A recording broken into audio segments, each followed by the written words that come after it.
노벨상에 가장 부합되는 연구. 하버 보쉬의 공정이 각국의 관심을 끈 질소비료의 대량 생산이 가능한 것은 물론 질산을 사용하는 화학 폭발물에 대한 수요도 충족시킬 수 있기 때문이었다.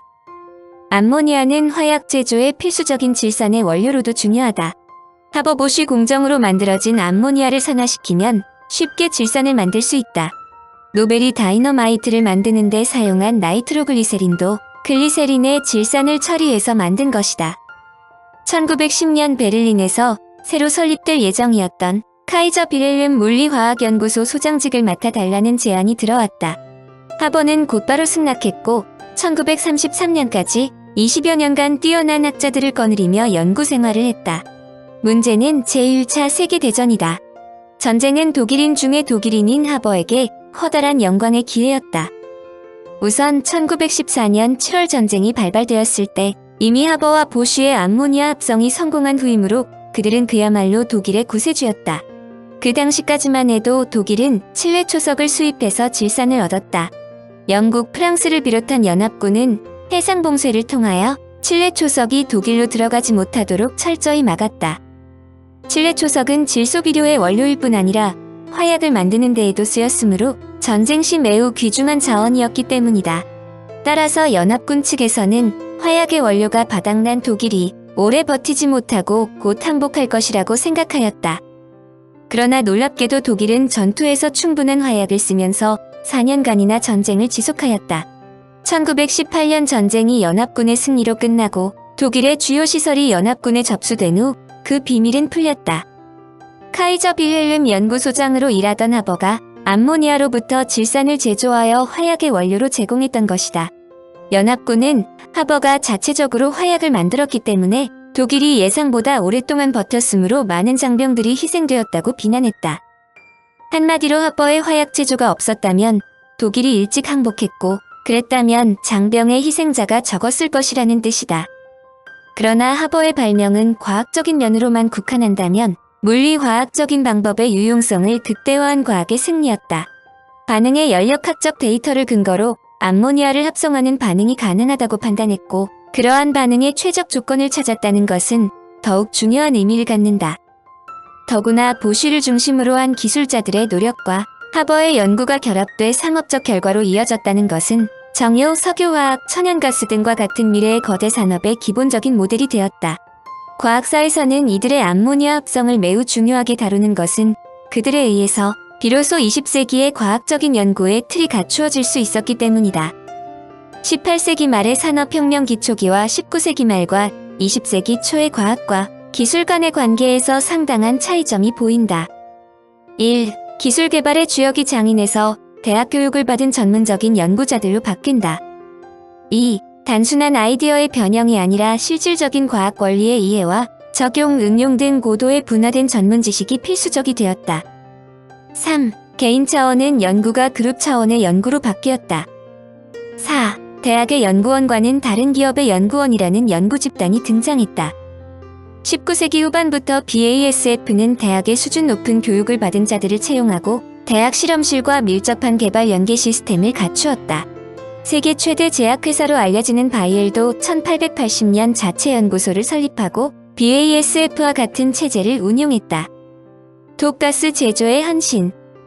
철저한 애국자인 하버는 제1차 세계대전이 시작되기 전인 1912년부터 카이저 빌헬름 협회의 물리화학 및 전기화학센터 소장으로 활동하고 있었는데 전쟁이 발발하자 40이 넘은 나이임에도 자원하여 육군 중사로 군에 복무했다. 당시 독일 육군의 고위 간부들은 독가스 개발을 강력히 추진했는데 그 당시 전쟁은 주요 전투가 보병과 기병대로 이루어졌으며 참호를 이용했기 때문에 새로운 전쟁 무기가 요청되었다. 이에 따라 영국에서는 탱크가 발명되었지만 독일에서는 독가스를 개발하려고 했다. 하버는 1914년 말부터 1920년에 노벨 화학상을 수상하는 네른스트의 뒤를 이어 독가스 연구에 집중했다. 독가스 하지만 전쟁터에서 인명을 살상할 수 있는 독가스를 만드는 것이 간단한 것은 아니다. 독가스는 공기보다 무거워 가라앉아야 하며 지상 2m 이상을 올라가지 않아야 한다. 또한 무색으로 쉽게 알아내지 못해야 하며 원료도 쉽게 구할 수 있어야 했다. 하버는 염소를 원재료로 선정했다.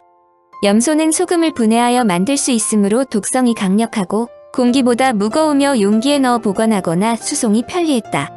또 공기보다 2.5배나 무거워 개인호, 참호, 방공호에 투입하면 병사들에게 치명상을 줄 수 있다.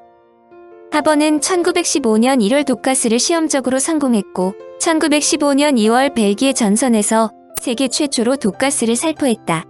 이때 제조된 염소기체는 공기 중에 50ppm만 있어도 30분에서 1시간 이내에 동물의 생명을 위협하며 1000ppm에 이르면 짧은 시간 내에 생명을 앗아간다. 1915년 4월 22일 첫 번째 독가스가 벨기에의 예페르 전선에서 180여 톤이 살포되었는데 이날 하루 동안 1만 5천 명의 프랑스 병사가 중독되어 5천여 명이 사망하고 6천 명이 독일군에게 포로로 잡혔다.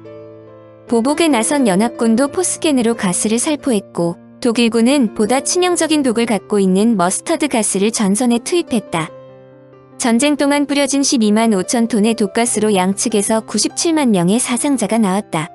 제1차 세계대전에서 사용된 독가스의 여파로 발생한 사상자는 거의 130여만 명에 달하는데 이는 전체 사상자의 4.6%에 달한다. 유능한 화학자였던 하버의 아내는 하버가 가스 공격이 성공적으로 끝나고 돌아오자 5월 2일 남편에게 마지막 작별의 글을 남긴 후 하버의 권총으로 자살했다. 클라라는 남편을 독가스 개발로부터 돌아서게 하려고 많은 노력을 했지만 하버가 독가스 개발에 주저하지 않았기 때문이다. 하버의 독가스 개발이 큰 원인이었다고 설명되지만 기본적으로 두 사람이 융화될 수 없는 성격이었다는 것을 근본 요인으로 보는 견해도 많이 있다. 여하튼 독가스 개발에 성공한 하버는 1916년 중사에서 대령으로 승진하여 화학전쟁국 국장을 맡았다. 그것은 독일 육군 역사상 유례가 없었던 일이라고 송성수 박사는 적었다. 독가스 개발이 그의 생애를 극적으로 바꾸는 계기가 된다. 하버는 모든 새로운 무기는 처음에는 항상 놀라운 것으로 받아들여지므로 독가스도 폭탄과 다를 바 없다고 생각했다. 그는 독가스는 신체적 상해가 아니라 정신적 파탄을 주는 것이므로 오히려 폭탄보다 나을 것이라고 생각했다. 또한 치명적인 화학무기를 개발해 하루라도 빨리 전쟁을 끝내는 것이 인류의 고통을 줄이는 길이라고 믿었다. 사실 그는 독가스에 대한 비판에 다음과 같이 말했다. 멋있고 좋은 살인 방법이 있는가? 독가스가 폭탄 파편보다 나쁜 점이 무엇인가? 하버가 독가스 때문에 많은 비난을 받았지만 독가스는 독일만 사용한 것은 아니다. 연합국 과학자들에 의해 개발된 독가스도 독일군에게 살포되어 수많은 장병들이 살상된 것은 사실이므로 하버만 비난할 것이 못 된다는 지적도 있는 것은 사실이다. 한마디로 연합군의 과학자도 하버에 못지않은 비난받을 일을 했으면 틀림없다. 한 가지 하버와 다른 것은 하버는 과학사상 가장 유명한 비료 공정을 개발했고 더불어 노벨상도 수상한 유명 인사라는 점이다. 하버는 클라라 인머바르가 자살한 지 2년 뒤인 1917년 10월 21살 연하의 살루테 나탄과 열렬한 사랑에 빠져 결혼식을 올렸다. 살루테는 클라라와 반대의 성격을 가졌는데 둘의 결혼 생활도 원만하지는 않았다. 결국 두 사람은 10년 후 이혼했다. 1918년 11월 마침내 독일이 항복하자 프리츠 하버는 전범자 명단에 올라 숨어 살기도 했는데 놀랍게도 1918년도 노벨 화학상 수상자로 선정되었다는 소식을 들었다. 전범으로 지명된 하버에게 노벨상 수여 소식이 알려지자 연합군 측에서는 노벨상 위원회에 그의 선정에 대해 항의하기도 했다. 그가 하버보쉬 공정을 발명하여 영국과 미국 등 연합군이 칠레에서 생산되는 칠레 초석의 수입을 봉쇄하였는데도 자체적으로 화약 제조에 필수적인 질산을 자급할 수 있게 했기 때문에 전쟁이 길어졌다는 것이 항의의 이유였다. 그러나 노벨상 위원회는 정치에 의해 움직이는 것이 아니라 학문적인 결과만을 평가하여 수상 대상으로 선정한다면서 그들의 항의를 인정하지 않았다. 그의 수상에 항의하여 수많은 사람들이 그의 시상식에 참석하지 않았지만 노벨은 유언장에서 전년도에 물리학, 화학, 의학 또는 생리학 분야에서 인류에게 가장 크게 공헌한 사람에게 노벨상을 수여하도록 명시했는데 하버에게 수여된 노벨 화학상은 노벨상의 정신에 가장 잘 부합된 수상 중의 하나로 설명된다. 조국에서 추방. 하버는 제1차 세계대전에서 독일을 위해 독가스도 만들고 독가스를 막기 위한 방독면도 만드는 등 독일을 위해 충성했다. 그는 유태인의 피를 이어받았지만 자신이 헌신적인 독일인이라는 점을 자랑스러워했고 또 자타가 인정하는 애국적인 독일 화학자였다. 하버는 독일이 패전하자 심지어 자신의 노력이 부족해서 패배했다고까지 생각했다. 그러므로 독일이 330억 달러라는 막대한 전쟁 배상금을 지불할 능력이 없다는 점을 알고 바닷물을 화학약품으로 처리하여 금을 추출하는 프로젝트를 추진했다. 이 프로젝트의 아이디어는 나쁘지 않았으나 바닷물에 녹아있는 금의 함량에 대한 데이터가 부족하여 실패로 끝나고 말았다. 한마디로 바닷물 속에는 너무나 작은 금이 포함되어 있었다. 그러나 역사는 그를 과학의 순교자, 즉 독일로부터 추방되는 비운의 과학자로 만든다. 1933년 히틀러가 영도하는 나치당이 집권하자 철저한 독일인인 하버에 대한 상황은 완전히 바뀐다. 하버가 유태인이기 때문이다. 히틀러는 집권하자마자 유태인 추방 정책으로 물리학자인 아인슈타인, 슈레딩거, 보른 등을 직간접적으로 추방했다. 문제는 하버였다.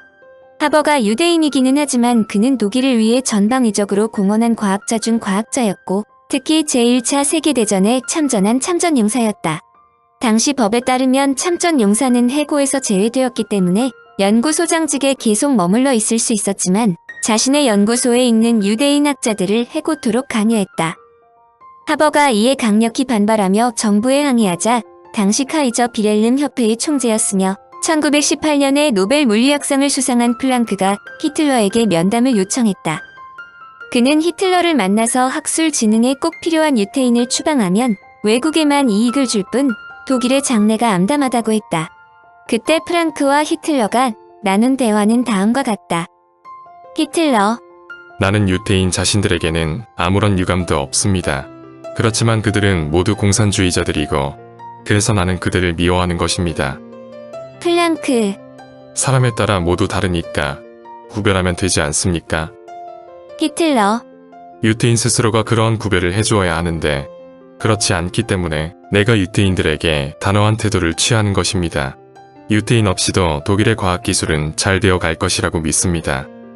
결국 플랑크는 더 이상 말을 하지 못하고 나왔다. 하버가 1차 세계대전 동안 독일을 위해서 이룬 헌신적인 공헌은 물론 그가 기독교로 개정했다는 것도 인정하지 않고 히틀러는 유대인에 대한 추방을 계속했다. 하버도 이런 처사에 가만히 있지 않고 1933년에 교육부 장관 앞으로 공개서한을 보내 나치당의 인종차별 정책을 비판하고 과학 강연을 빌미로 독일을 떠나 스위스로 망령했다. 그의 그 많은 재산도 휴지 조각이나 마찬가지였다. 그가 물러난 뒤 2년 동안 독일 대학의 과학자 5명 중 1명이 일자리를 잃었는데 그중 80%가 유대인이었다. 그때 하버는 독일의 화학자, 독일의 군인, 독일의 애국자도 아닌 유태인 하버에 지나지 않았다. 그가 유대교에서 기독교로 개종한 것도 도움이 안 되었다. 하버는 당시의 자신 처지를 아인슈타인에게 이렇게 말했다. 내 평생에 지금처럼 유태인이었던 적은 없다. 하버는 1934년 스위스 바젤의 한 호텔에서 66세의 나이로 가족, 재산, 지위와 연구소, 건강까지 잃고 심장마비로 세상을 떠났다. 하버의 경력처럼 다양하면서도 극적인 경우는 거의 없을 것이다. 부유한 유태인 집안의 아들로 태어나 화학을 전공하였고 당대의 세계에서 가장 중요한 질소 비료를 만드는 데 성공하여 노벨 화학상을 받은 것은 물론 당대의 거부 중 한 명이 되었다.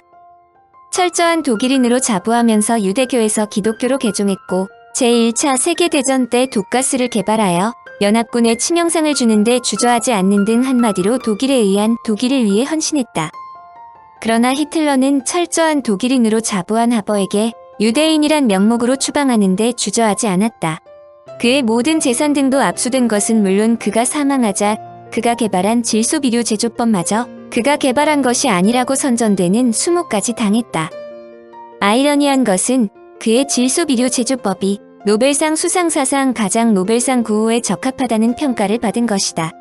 현대과학이 갈수록 예리한 쌍칼날처럼 변하면서 선과 악의 구분이 불분명해지고 있으므로 그처럼 상반된 생활을 어떻게 평해야 할지 의문이 드는 것은 사실이다. 하버가 독일 문화에 완전히 동화되어 충성심이 극도로 강한 독일 유대인의 한 극단을 대표했다면 독일인이면서도 자신의 나라에 항상 의문을 품었던 아인슈타인은 유태인의 다른 극단을 대표했다. 여하튼 당대 세계 최고의 과학자 위상도 출신과 정치 앞에서 아무런 소용도 없는 일이지만 과학자의 미래를 자신이 결정할 수 없다는 것을 볼 때 그와 같은 과학의 순교자는 어느 곳에서도 출현될 수 있는 일이다. 1919년에 영국은 승전국으로 암모니아를 생산하고 있던 BASF사의 문서를 조사해 하버보쉬 공정의 비밀을 알아냈고 이후 이것은 영국과 미국에 퍼져나갔다. 한국에서는 1930년대 말 함흥에 세운 질소비료 공장은 일본인들이 하버의 기술을 도입하여 세운 것이다. 한국전쟁 직후 미국의 원조 제1호가 충주 비료 공장이었다. 당시 전쟁이 끝난 후 낙후된 한국에서 식량 생산이 가장 급선무였으므로 비료 공장이 가장 중요한 것이었다. 하버와는 달리 보쉬는 줄곧 바스프사에서 봉직했다. 1919년 이사가 되었고 1925년부터 회장도 지냈으며 1931년 노벨 화학상도 수상했다. 그는 산업 분야에서 눈부신 업적을 냈지만 학문적인 연구에도 게을리하지 않아 1937년 플랑크의 뒤를 이어 카이저 빌헬름 협회 회장직에 오르기도 했다. 하버와는 달리 말년까지 명성을 누리다가 66살인 1940년 4월 지병으로 사망했다. 보쉬는 유대인이 아니었다.